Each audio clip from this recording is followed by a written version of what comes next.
نہیں کر پاتے تو تمہارے اور میرے سچے نبی نے فرمایا زنا کرنے والوں کی آنکھوں میں جہنم کی آگ کی بنی ہوئی سلاخیں ڈالی جائے گی. ہائے اس وقت نہ اپنا کوئی دوست ساتھ ہوگا، نہ بھائی ساتھ ہوگا، نہ ماں باپ ساتھ ہوگے، کوئی بچانے والا نہ ہوگا. قرآن کہتا ہے ان بطش ربک لشدید، تیرے رب کی پکڑ بڑی سخت ہے.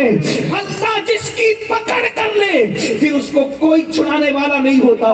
ہیرو اور ہیروئن کے طریق میں چلنے والوں اپنے آپ پہ رحم کرو، اللہ کے عذاب کو برداشت نہیں کر سکتے. ایک مقام پر قرآن کہتا ہے ان عذاب ربک لواقع لا مانع من دافع، تیرے رب کا عذاب واقع ہو کے رہے گا، اور جب وہ عذاب کرنے کا فیصلہ کر لے تو دنیا کی کوئی طاقت تجھے بچا نہیں سکتی. اس لیے اللہ کے بندو، ہمارا جسم کتنا کمزور ہے. ابھی میں اسٹیج پر آیا، سردی لگی، میں نے چادر اوڑھ لی. ہائے ہائے، ہم سردی برداشت نہیں کر سکتے، وہ جہنم کے دہکتے ہوئے شعلے کیسے برداشت کر سکیں گے؟ میرے آقا علیہ السلام کے غلاموں، میرے آقا ارشاد فرماتے ہیں صلی اللہ علیہ وآلہ وسلم، سود کھانے والے جو دنیا میں سود کھاتے تھے ان کے پیٹ کے اندر جہنم کی آگ بھری جائے گی. ہائے ہائے، شراب پینے والوں کو طینۃ الخبال پلایا جائے گا. صحابہ نے پوچھا یہ طینۃ الخبال کیا ہے؟ فرمایا جہنمیوں کا کھولتا ہوا پیٹ پلایا جائے گا. جہنم کا عذاب تو بہت کچھ ہے، لیکن اصل عنوان کی طرف آتے ہیں. میرے آقا نے جبریل سے پوچھا، صاحب مثنوی کہتے ہیں جس کو اپنے الفاظ کے جامع میں بیان کر رہا ہوں، اللہ اکبر، اے جبریل تمہارے چہروں پہ تمہارے چہرے پہ آج تبسم کیوں نہیں ہے؟ جبریل امین کہتے آقا میرے اللہ نے کہا جہنم میں جھانک لو، جہنم کا مشاہدہ کر لو، جہنم کو دیکھ لو. آقا آج میں جہنم دیکھ آیا ہوں، اس لیے آج میں کیسے مسکرا سکتا ہوں؟ میرے غیب دا نبی نے پوچھا جبریل تم نے جہنم میں کیا دیکھا؟ جبریل امین کہتے آقا میں نے نوح علیہ السلام کی قوم کو جہنم کے اندر دیکھا، عذاب ہو رہا تھا. میں نے ابراہیم علیہ السلام کی قوم کو جہنم کے اندر دیکھا، عذاب ہو رہا تھا. میں نے ایوب علیہ السلام، داؤد علیہ السلام، موسیٰ علیہ السلام، ذوالکفل علیہ السلام، عزیر علیہ السلام، یوسف علیہ السلام، انبیاء کے نام لیتے گئے، حضرت عیسیٰ علیہ السلام، ان انبیاء کی امت پر میں نے دیکھا کہ عذاب ہو رہا تھا. ہائے ہائے وہ چیخیں، ہائے ہائے وہ آہیں، وہ فغائیں.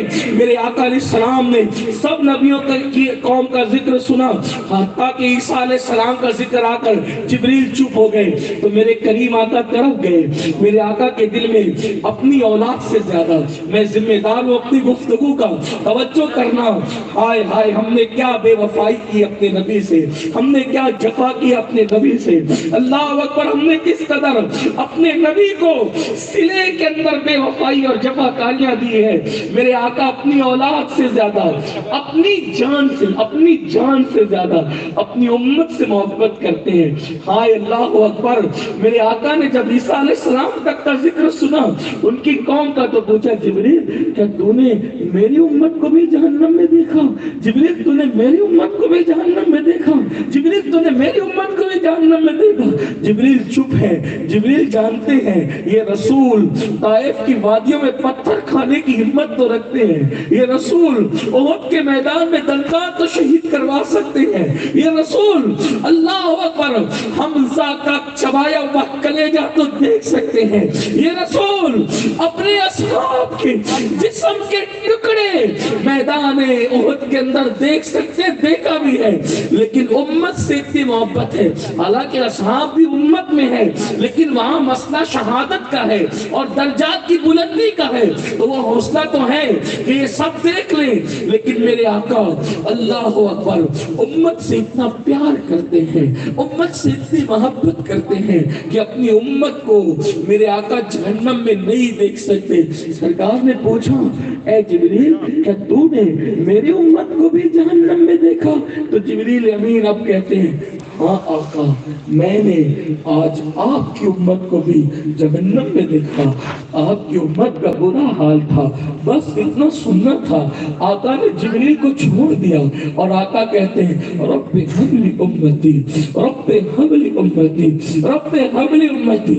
اللہ میری امت کو بخش دے، میری امت کو بخش دے. موٹے موٹے آنسو آنکھوں سے نکلتے ہیں، داڑھی پر آتے ہیں اور میرے آقا کی داڑھی شریف